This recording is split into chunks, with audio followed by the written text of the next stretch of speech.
What is up guys, I'm KBHD here, and today at the Apple event I got to see the new iPhones, the iPhone 6s and the iPhone 6s Plus. They're both coming out in late September for the same price as the current iPhones were when they launched, so of course I took a good hard look. Now as expected, the design of the 6s is pretty much the same as the 6. In fact, the only way you'll be able to tell you have the 6s is by that little S badge on the back. Of course, also if you have the new rose gold color, which to my eye is really more of like a pale pink. But yeah, other than that, from top to bottom, all the way around the outside of this phone, it's the same phone. Although the new 6s Plus is actually a little bit heavier in the hand than the current 6 Plus, and I think we can thank Bendgate for that, since Apple is now using a 7000 series aluminum alloy to strengthen the body, but it's only a couple extra grams. So there are three main improvements to know about in the new iPhone: new specs, new cameras, and new display. So the spec bump is in the processing really. So the 6s is rocking a new Apple A9 chip, which is supposedly nearly twice as fast in the CPU and GPU performance. But that's really the only spec difference that they told us about. As far as I know, it's still 1GB of RAM, still the same non-removable battery, and still starting at 16 gigs of non-expandable storage. So everything else stayed the same, it's just adding the new A9. And the camera in the iPhone is really a bump that got me interested in it a lot. So before, the iPhone had an 8 megapixel camera, as we all know. This new iPhone is rocking a 12 megapixel sensor, which is awesome for a couple reasons. One, that means the photos will be even crispier, and if the demo photos from the events are any indication, we may have a new #1 best smartphone camera. And number two, 12 megapixels now means we have a large enough sensor or enough pixels for 4K video. So this smartphone is now capable of hanging with the heavy hitters like the Galaxy S6 and Note 5 and LG G4 and pretty much every other smartphone that's come out this year that shoots 4K video. Plus the 6s also has optical image stabilization that now works during video as well. So I'm really looking forward to testing this camera a lot more.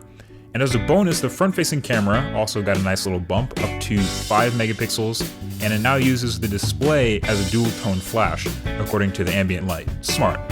And with these new iPhones, you can now turn on something called Live Photo, which will capture 1.5 seconds before and after you snap the photo, which is pretty neat.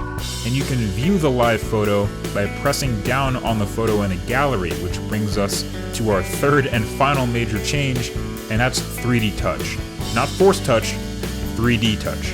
Basically the same thing as Force Touch. So now the iPhone 6s display is pressure sensitive and to multiple levels. So you can press down a little harder on the display to bring up a context menu in tons of places all over the OS. It's kind of like an expand button or a more info button. So you can 3D touch an icon on the home screen to bring up some quick actions for that app, or you can press an address in a thread to preview the location in Apple Maps, or you can press a thread in a messaging app itself to preview what's in that thread. And with all these previews, if you like what you see, then you can press even harder to fully expand and bring yourself into it, or if you don't want to, then you can release the Force Touch and then it shrinks itself back. So it seems like this can be useful at a level on a smartphone. It'll probably take some getting used to. The thing is, I was just playing it for a few minutes and I started to get the hang of it, and the taptic engine in the phone is also larger and a bit heavier and is now much more precise, so it feels more like the Force Touch on the Apple Watch, which is impressive. And it's fast. I mean, obviously the whole phone will be fast with that new A9 chip and moving around the interface, combined with swipes and gestures I already know. Combining that with the 3D touch just made it feel nice and fast. I don't know, the quick tip is with the home screen icons, you can press and then swipe over onto the action you want to perform, which was really quick. And multitasking with the 3D touch swipe in from the left side is also pretty quick now too, so definitely a little bit of a learning curve to get everything down and figure out where you want to use 3D touch.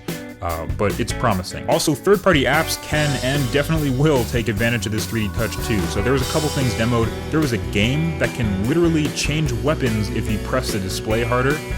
There was also apps like Facebook and Instagram that are already coded and updated to take advantage of 3D touch on the iPhone 6s. So there you have it. It's the new iPhone. The TLDR is it's faster, crispier, and a little more sensitive. So faster chip, faster Touch ID, faster UI, crispier for the cameras on the front and the back, and that 3D touch pressure sensitive display. It's not all super new stuff. I mean, lots of it has been seen in other smartphones before, but when going from iPhone 6 to iPhone 6s, this is about what I expected.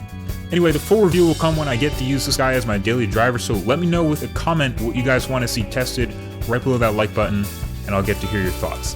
Thanks for watching. I'll talk to you guys in the next one.